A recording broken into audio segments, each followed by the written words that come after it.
El 25 de abril de 2010 es una tranquila mañana de domingo en St. Paul, Minnesota.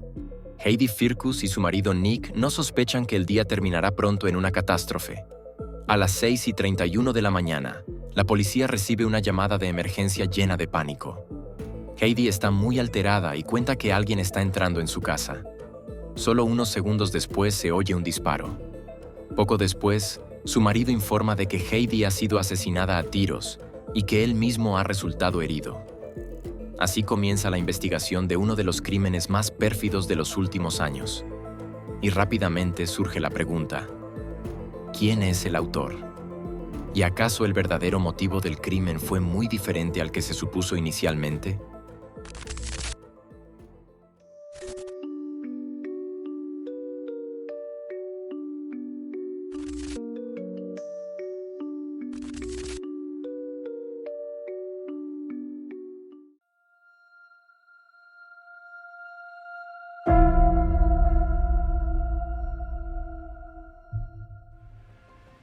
En abril de 2010, Nick, de 27 años, y Heidi Firkus, de 25, viven en una pequeña casa en St. Paul, la capital de Minnesota.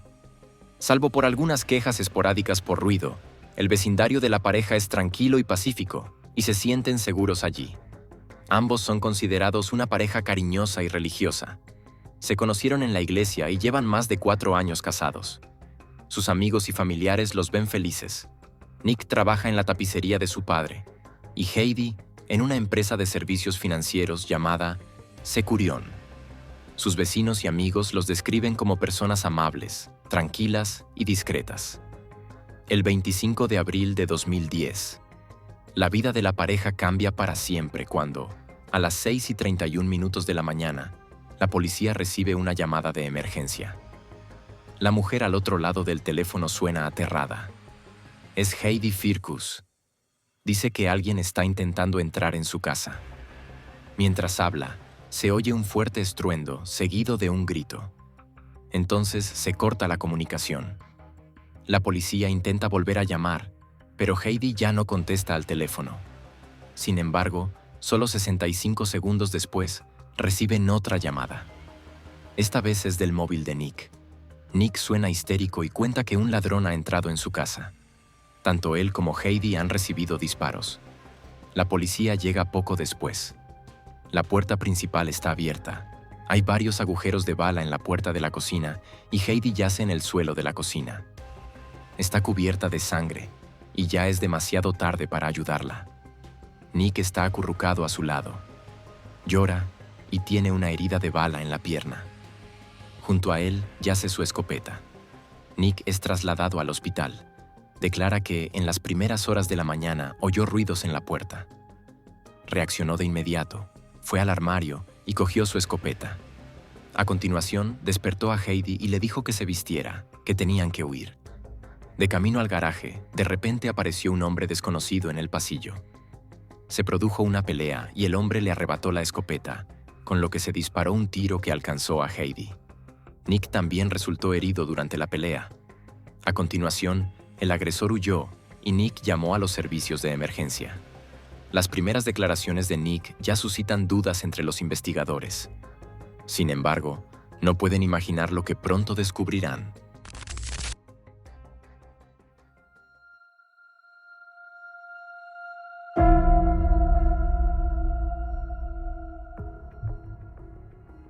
Nick describe al intruso como un hombre negro que vestía una sudadera oscura con capucha que llevaba bajada hasta cubrirle la cara. No puede dar más detalles porque, tras el primer disparo, solo se preocupó por Heidi. Se traen perros policía, pero no consiguen seguir ningún rastro. No hay otros indicios de allanamiento y no se encuentra ADN extraño. Hay agujeros de bala en la puerta, pero, aparte de eso, no hay signos de lucha. Nick dice que no tiene enemigos. Nadie que quiera hacerle daño a él o a Heidi. Durante el interrogatorio en el hospital, la policía le hace las preguntas habituales. ¿Había problemas de pareja? ¿Una aventura? ¿Amenazas? Nick lo niega todo. Dice que ama a su mujer y que, aparte de algunas deudas, no había problemas en su matrimonio. Pero son precisamente estas deudas las que despiertan el interés de los investigadores. Una mirada más cercana revela que la situación financiera de la pareja era desastrosa. Habían comprado su casa en 2007 por $215,000. Desde septiembre de 2008, casi 2 años antes del crimen, no habían pagado ni una sola cuota de la hipoteca. El proceso de ejecución hipotecaria ya se había iniciado en 2009. La casa fue embargada en junio de ese mismo año. La fecha final de desahucio se fijó para el 26 de abril de 2010. Eso fue justo un día después de la muerte de Heidi. Nick incluso había llamado al bufete de abogados que llevaba el caso y había alegado que su abuela estaba muriendo para conseguir un aplazamiento. Una mentira piadosa que ya no le servía de nada. Ni la familia ni los amigos de Heidi sabían nada del inminente desalojo. Pero no solo eso. Al parecer, la propia Heidi tampoco sabía nada al respecto. Incluso había hablado con sus amigos poco antes de que quería ponerse en contacto con un agente inmobiliario para vender la casa. Esa había sido idea de Nick. Todos los documentos de la hipoteca estaban a nombre de Nick. Todos los recordatorios, todos los documentos legales. De esa manera, pudo mantener todo en secreto para Heidi. Tampoco parecía haber ningún plan para abandonar la casa. No se habían empaquetado cajas y no había indicios de una mudanza. Cuanto más avanza la investigación, menos creíble resulta la historia del allanamiento. La escopeta utilizada para disparar a Heidi pertenecía al propio Nick. Esto significa que el intruso probablemente habría tenido que entrar en la casa desarmado. Mientras que Nick solo tenía una herida superficial en la pierna, Heidi murió en el acto por un disparo en la espalda. Su vecino, Brent O'Connor, recuerda haber oído una discusión esa mañana antes de que se produjeran los disparos. Nick encarga más tarde un retrato robot del supuesto ladrón. Pero no hay nadie que se ajuste a esa descripción. Nick sigue pareciendo ser el único con un motivo. El desahucio era inminente. Nick incluso había firmado una orden judicial en la que se establecía que cualquier objeto que quedara en la casa podría ser destruido. Y Heidi no sabía nada de todo esto. Él se había mostrado muy indiferente en la vista judicial. Probablemente ya había tomado una decisión para entonces. Nick le había dicho a Heidi que habían sido víctimas de un robo de identidad y que, como consecuencia, habían perdido entre $180,000 y $200,000. Eso también era mentira. Heidi le creyó y no tenía ni idea de la verdad.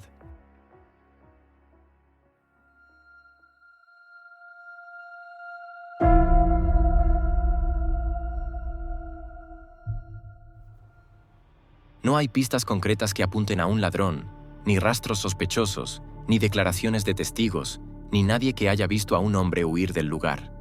Ni siquiera los perros que fueron traídos la mañana del crimen encuentran ningún rastro. La policía también investiga el supuesto ruido en la puerta que Nick afirma haber oído, pero apenas se oye desde el dormitorio.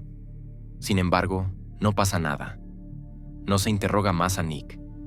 Heidi es enterrada y la investigación no llega a nada. Año tras año, la policía vuelve a publicar en los medios de comunicación el retrato robot del presunto autor. Una y otra vez, los investigadores esperan que aparezca algún testigo.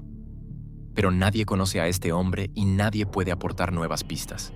Los investigadores quieren interrogar de nuevo a Nick, pero él se niega y comienza a construir una nueva vida para sí mismo. En 2011, conoce a Rachel Watson.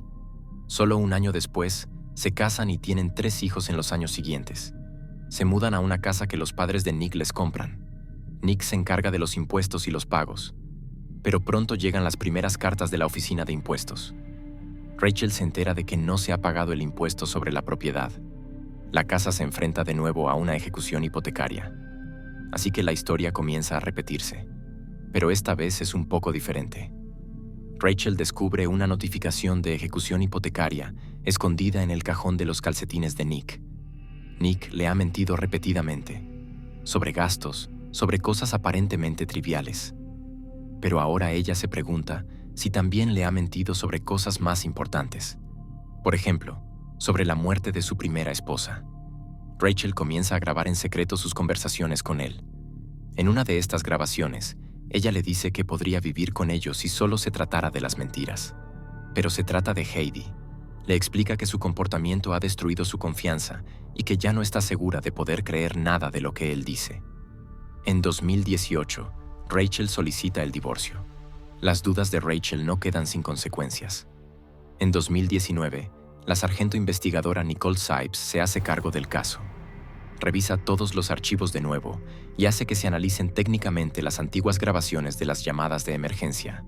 La evaluación muestra que no se oye ninguna otra voz de fondo. No hay pruebas de la presencia de una tercera persona ni de una pelea. También se llama al FBI. Las pruebas balísticas y un modelo 3D de la escena del crimen revelan que el disparo que alcanzó a Heidi se realizó a la altura del hombro y con una puntería clara. Esto hace que la teoría de un disparo accidental durante una pelea sea cada vez más improbable. Nick había afirmado que el autor llevaba guantes y por lo tanto no dejó ADN. Pero esta explicación ya no convence a nadie. Los investigadores sospechan ahora que Nick simuló deliberadamente un robo para encubrir lo que realmente ocurrió. Por lo tanto, Nick Firkus es detenido en mayo de 2021. La fiscalía está convencida de que disparó a Heidi porque ella estaba a punto de descubrirlo todo. El desahucio estaba previsto para el día siguiente. Heidi habría descubierto que no era víctima de un robo de identidad, sino que su marido le había estado mintiendo durante años. Según la acusación, Nick quería evitar a toda costa que se destruyera la imagen que había construido con tanto esfuerzo como marido cariñoso, miembro comprometido de la iglesia y amigo servicial. Por eso disparó a Heidi y simuló un robo. La escena del crimen habla por sí sola. La puerta muestra signos de daños, pero no lo suficientes como para abrirla. La casa está desordenada, pero no saqueada. Desde el punto de vista del FBI, todo indica que el disparo fue deliberado. El hecho de que Nick afirme que Heidi corrió hacia el garaje mientras él la seguía con un arma cargada también es ilógico. En la llamada de emergencia, Heidi suena tensa, pero no aterrada.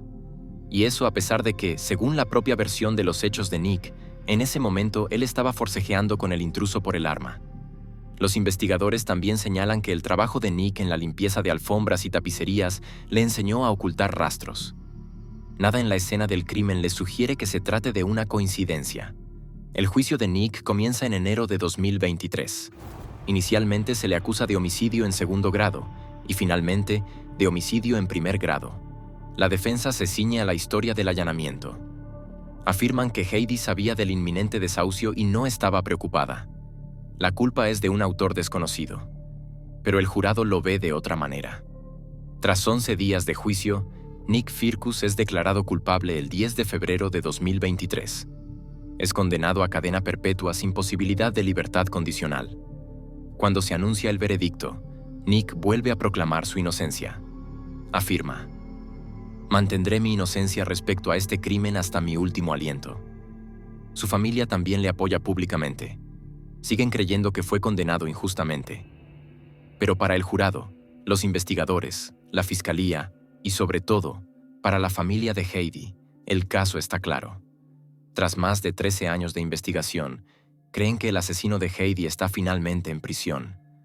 Al menos se ha hecho algo de justicia, aunque ni siquiera eso puede aliviar su dolor por la pérdida de Heidi. Con esto llegamos al final del vídeo de hoy. ¿Qué opináis sobre el caso de hoy? ¿Nick asesinó a su mujer o podría tratarse de otra cosa? No dudéis en escribir vuestra opinión en los comentarios. Al hacerlo, también estaréis apoyando este canal. Si un vídeo recibe mucha interacción poco después de ser subido, es más probable que se recomiende a personas que aún no se han suscrito a Insólito. Gracias de antemano. Aparte de eso, no hay mucho más que decir. Os deseo un buen día, tarde o noche, dependiendo de cuándo veáis el vídeo.